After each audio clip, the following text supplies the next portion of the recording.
And welcome to Tapped In. My name is David Figueroa-Martinez of DFM Coaching. And this week we're going to be discussing if I had to restart Jiu-Jitsu all over again, what would I do differently or keep the same?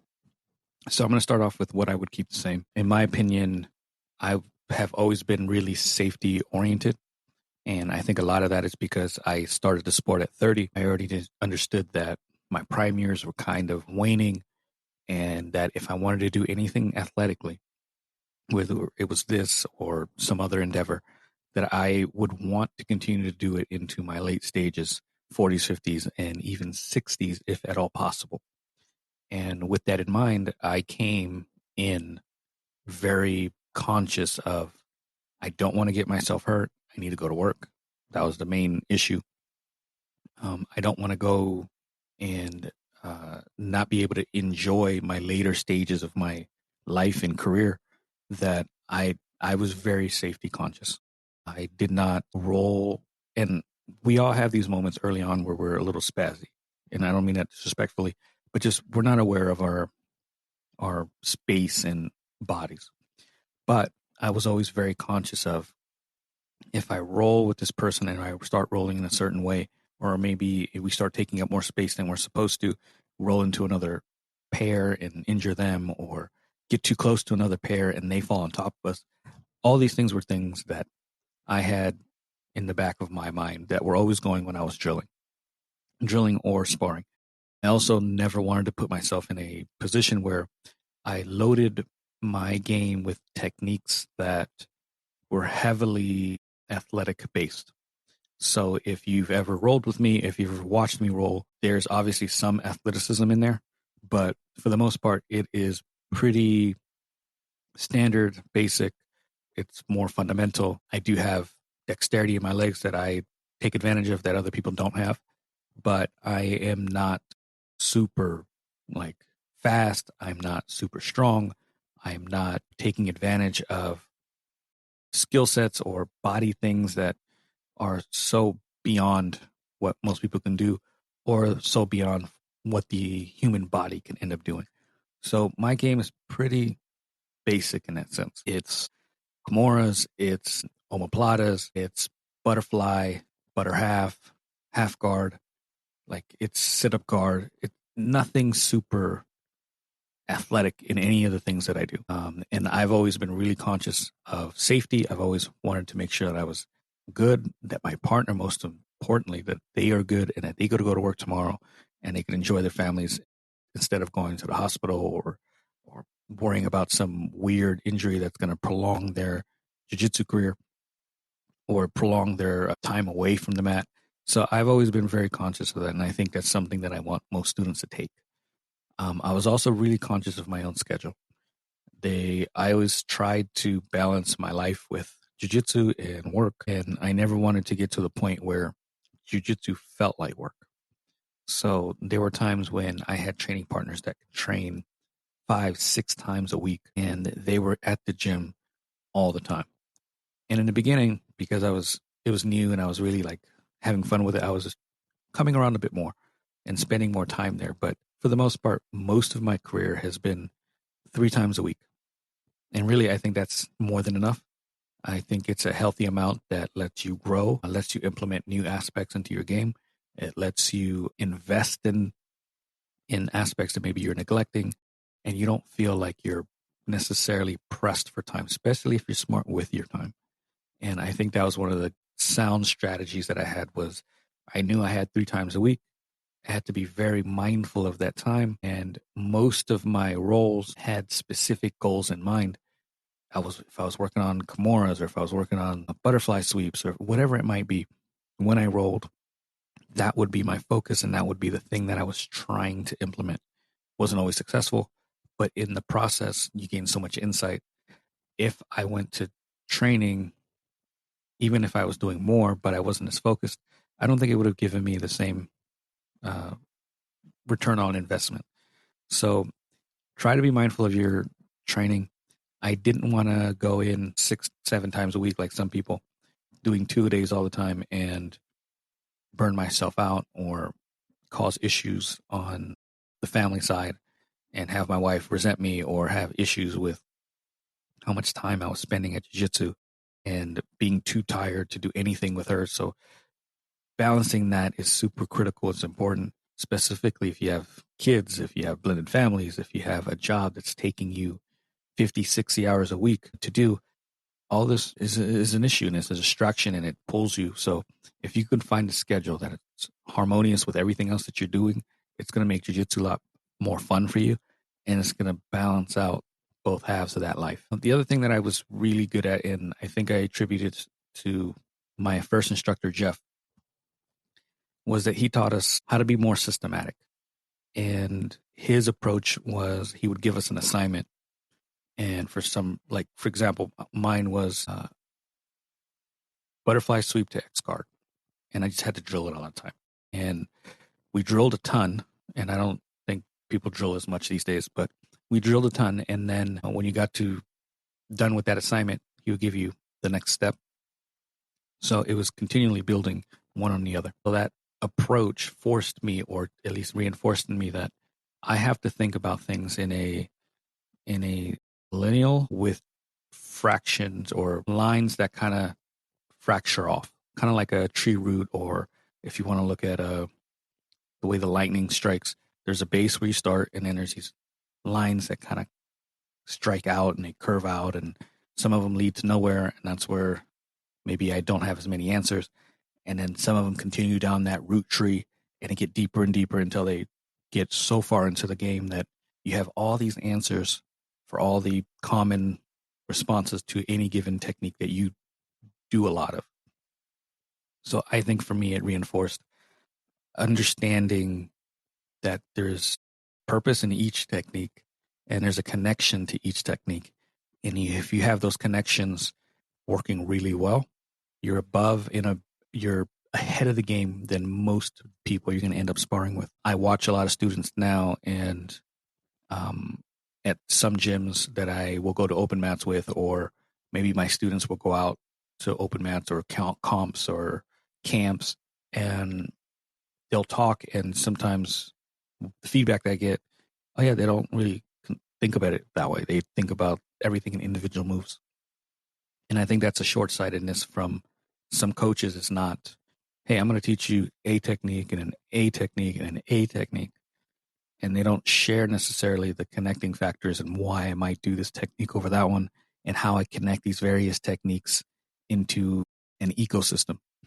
And that's a superpower if you can get it. Things that I think that I would have changed for myself if I was to start this all over with. Some of these are pretty difficult to do unless you've experienced jiu-jitsu culture for a year or more. My gym choices. Not that I regret going to any of the gyms that I did, but I think looking back at it, if I had the knowledge base that I have now, I would have looked at gyms differently.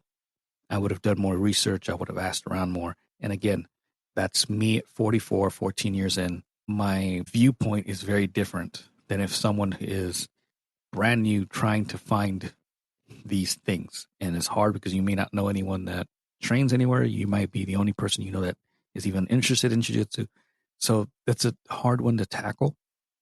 But I think that if I didn't know anything and I knew that I needed to explore more, I think I would have visited more gyms. I think I would have asked more questions about culture. I would have paid attention more to culture that was in front of me.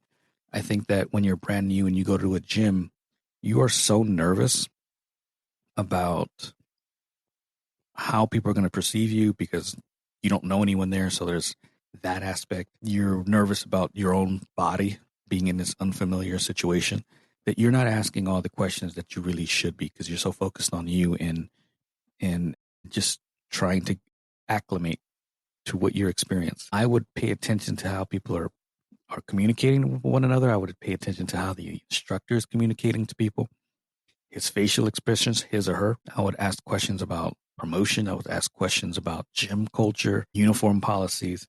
I would ask all these questions.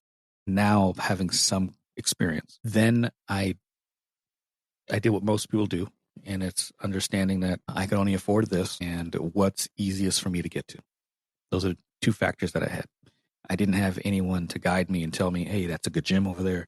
hey, you want to steer clear of that other gym over there. So I had to make assumptions or decisions based on those two factors and then what I experienced when I walked in. Not always the greatest factors to consider. Sometimes it's better to drive a little further and get a really great experience in culture.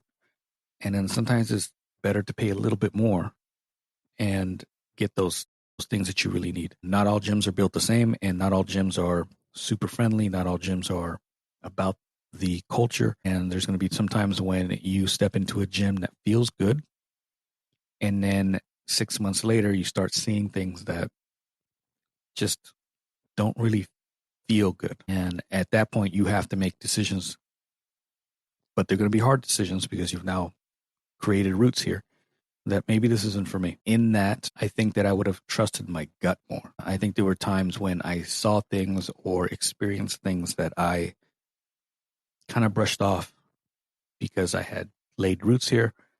I had spent a lot of time with people here. I loved the people I was training with, but I didn't necessarily like aspects of the gym that were detrimental to a healthy gym. And I have to accept that now. And I have to accept that I didn't make moves sooner and I should have. But I think at certain times you're not ready to, and it just is what it is. And we make decisions for our lives and we move around a little bit eventually. But really, I would have put gym culture higher of a standard for me than just distance and the amount of money I was able to afford.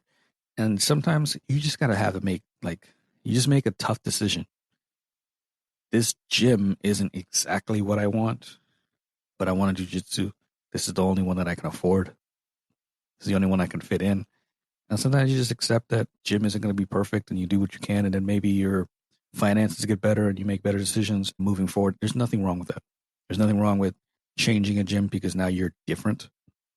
Like how I was at 30 was not the same man that I was at 33, at 35, at 40, at 44. So you can't outgrow a gym. You can't outgrow a gym culture that maybe was good for you at one point because maybe you were a competitor or you were younger and you got a little older, you got a little more wiser, and it just no longer fits with your personality. There's nothing wrong with changing. But I think I would have really put more emphasis on gym culture and understood how important that was for my own and everyone else at that gym or any gym for that matter. I think I would have asked more questions as well. I am a shy and reserved person. I'm an introvert. I don't like focus being put on me, even though I'm an instructor now. I've gotten better about that. But I tend to not want to be the focal point of things. So specifically when I started, I didn't ask as many questions as I should. I kind of just watched. I fed off whatever questions people asked. And that was just a personality trait of mine based on experiences that I had previously, unrelated to gyms, that I didn't want to bring attention to me and I didn't want to seem dumb or that I didn't know what was going on.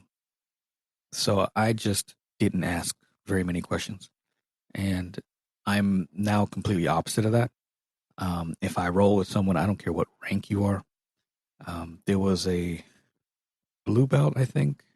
Yeah, there was a blue belt recently that I rolled with who did a very unique thing from like side north-south position. She collected my arm in a way with her legs that just it piqued my interest. And I was like, huh. And the way she did it controlled my upper body in a way that I hadn't experienced before. And I made a mental note. I got to ask her about that later. I'm a black belt. She's a blue belt. Most people think, oh, what is a blue belt going to show you? They can show you plenty. They can show you a bunch of different things. So afterwards, I think I gave her a tip or two about something. And I said, I had a question about such and such. And she ran me through it. And I was like, I got to add this. So I ask so many questions now. I ask questions to white, blue belts. I ask questions to other black belts. I love learning. So I think my progression would have been a lot faster if I had become more aware of the importance of asking questions and understanding the benefit of it, in that if you appear dumb for the moment, and I just quote unquote appear dumb, you're going to get knowledge based on that. Who cares? I understand it's harder to say It's easier said than done, but really, I want people to just ask questions. Get in the frame time or the mind frame of understanding your game enough that you can ask questions and then get comfortable with that to the point where you can then ask even more educated questions. Sometimes I get questions like, hey, how do I beat uh, um, Bob's knee cut? And it's a kind of a loaded question.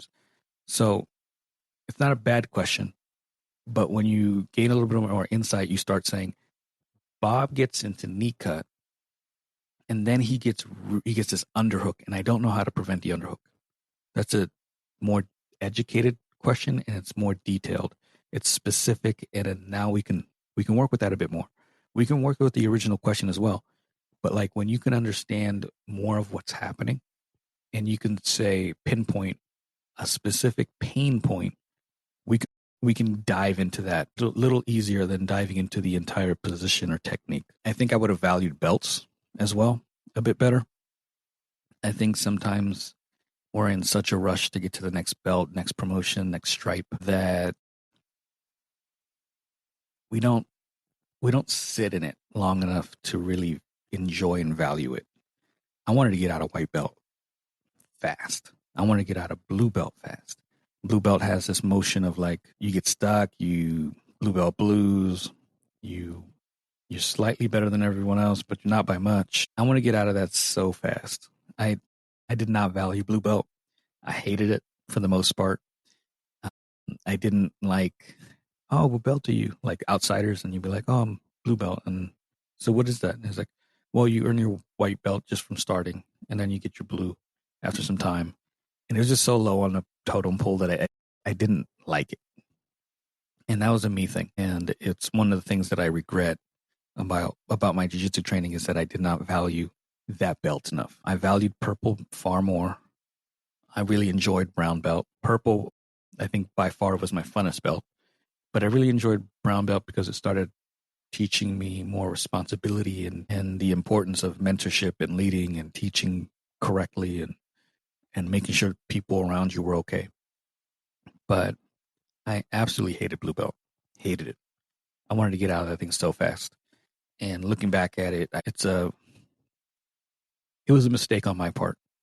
It was something that I needed to value in all the belts and all the positions that we find ourselves in jiu-jitsu and life. If we spend more time valuing the thing that we're in, life gets a little bit better. You don't hate the situations. You don't hate the days that you're in it. Because there's this weird saying where they said, the younger version of you prayed for the day you're having today or something around those lines. And I think that white belt me or the person that started just before jiu-jitsu would have loved to claim that he was a blue belt. And I didn't give that honest time and honest feedback and honest enjoyment like I should have. So I wanted to move on to other belts. And again, it's a mistake on my am I in it? I try to enjoy whatever level and whatever phase of life in jiu-jitsu that you're at. Because once you get to black belt, it's over. Like, especially if you're in your 30s, 40s, or even higher, you're not getting a coral belt. You're not getting like those legacy belts that are out there. You're going to stick at black belt, and then you're going to get your stripes every 3 to 6 to 9 years or whatever that is at some point. And there's a certain moment where I had gotten my black belt, and I think I was a year or two in, maybe, and it had dawned on me, I'm never going to get another belt. I'm never going to have the enjoyment of being called up to the top of the class and being awarded a new belt. It just doesn't happen anymore. And now it's just stripes, and you get those just for not dying. If you want to be honest, it's not necessarily technique. It's not, oh, I've bestowed knowledge on other people. I'm a great instructor. It's now just about time. If I don't die, I get another stripe. It's kind of morbid, but in essence, that's how it's broken down. And so there's a part of me that genuinely misses the hunt and genuinely misses striving for that next belt. And now it's all about like doing that for other people. But in the moment, enjoy every belt that you have. Enjoy white, enjoy blue, purple, brown, enjoy all of them. take your time. Don't rush. Getting to your black belt by a certain time, that was a goal of mine. Didn't really matter. It's a thing I can check box because I had a goal. I wanted it in 10 years and I got that. But aside from that, it doesn't alter your world at all. So enjoy it all. Enjoy every bad moment, every difficult training, the moments where you think you're about to get awarded a belt or a stripe and your name doesn't get called. Enjoy it. It's okay. Just enjoy it. I think I touched on this earlier. I think I would have used my gut tuition and intuition a bit better. There were times when I saw things at the gym or experienced things that I just didn't speak up about and didn't take action on. It wasn't anything where it necessarily like hurt anyone else, like SA or physical abuse or anything, but just it was a tough training environment where someone was not the greatest coach and they tended to control people a bit more. They didn't want you to cross train. They didn't want you to go to workshops. They didn't want you to go to seminars. They didn't want you to compete at certain things. They didn't want you to post certain things. I think that if I had trusted my gut, I'd be probably further along in certain aspects. I'd be somewhere else. And yes, it sucks to go somewhere else. Sometimes you go to a new gym and you get held back because they don't want to award you a belt because you might be chasing a promotion from a specific big name person. I get all that. But I think I would have maybe made changes earlier. I stayed in a position or in a situation that I didn't deserve to be in. No one does, really. And I let it linger for too long. So I think I would trust my gut, my intuition a lot more. I would give myself the grace and understanding and permission to follow those intuitions to wherever they might lead. And if you're in a situation that you feel like, hey, is this really the environment for me? You might need to move. And it's okay if you do. I would have done more cross training. Again, that was part of the culture that I was in, did not allow a ton of cross training. I think I would have done it anyway. I would have done it far more often. I would have visited so many gyms if I could have. I'm doing more of it now as my schedule permits. But I think that cross training and competing are two great ways to get really good. And you're faced with so many different styles and approaches. And I think it's so fun when you go to another gym and they're going over the same stuff you're going over, but there's a different flair or emphasis that you didn't see. And it's not good or bad. It's just a different take on something that you're already doing. And you're like, oh, I got it. Okay, you do this because of this. We do this because of this. And then you start melding ideas together and formulating your own approach. It's amazing. It's like food. Like different regions in the country have different takes on tacos, for example, or different takes on barbecuing, or different takes on steak. And you're in your region and you love it, tastes great, it's done fantastically. But then you go visit someone for whatever reason, business, personal travel, and then you get this beautiful meal that just, it was a different take on what you were used to eating. And it blows your mind. That's what cross training sometimes feels like. You get to see and experience things that you would not in your own bowl, in your own pool. So I highly recommend it. Get out there, visit people, make new friends, make connections. You never know when these connections are going to be useful. And I'm not saying make the connections for ulterior motives, but sometimes things open up and sometimes someone knows someone with a job and you're seeking a job. Sometimes someone knows a contractor and you had a leak or some kind of problem with your house, and then they can give you a heads up, hey, go work with this guy, go work with this woman. And it opens up doors that you didn't know you had. That's what I love about jiu-jitsu, all the different personalities and avenues that people do and professions, and you get to see and experience things that you normally wouldn't get to do. Last one. When it comes to training specifics, I think that I would have had a little bit more of a balance between gi and no-gi. I started no-gi, then I got into gi, dropped no-gi, and then when I started doing gi or no-gi again, it felt so foreign to me that I hated it. I think I would have approached both almost equally. And the reason I say that is because you learn so much from each that you can adapt to the other. And it's just so beneficial. It's amazing to play. And when you have a game that you can apply to both almost equally without even thinking about it, and having these pause jerky motions where you're just like, okay, what do I grab? What do I do here? Usually I grab a sleeve, but now I only have the wrist, but I'm not good with the wrist. When you have a solid game that transitions to both, you're just grabbing the the body parts. You're controlling without necessarily grabbing a gi. And then when you do grab the gi, your controls are like 10 times better than what they were before. Game wise, I think I would have continued butterfly, which I've always played. I would have dove into half guard a bit more. I would have definitely done more 2-on-1s, gripping sequences, shoulder clamp. I think I would add that if I was to start all over again. And then I'd sprinkle in more leg locks. I came from a time where leg locks were not a thing, and they were not something that people spent a lot of time on. I would incorporate that a little earlier in my game. Blue, purple, well, at some point in that stage, so that my game would be more well-rounded. If I look at my game, my biggest deficiencies are leg locks. So I think I would take that, I would fix that. And then I think I would incorporate more no-gi takedowns. I had Sianagi when I was a blue belt that I was really studying. Not something I even bother doing now. I don't like the process. I think that if I had studied more no-gi, no-grip type takedowns, and my game would be more well-rounded in that sense. But yeah, I would have a game that transitions really well between the two. And I think I'm getting there.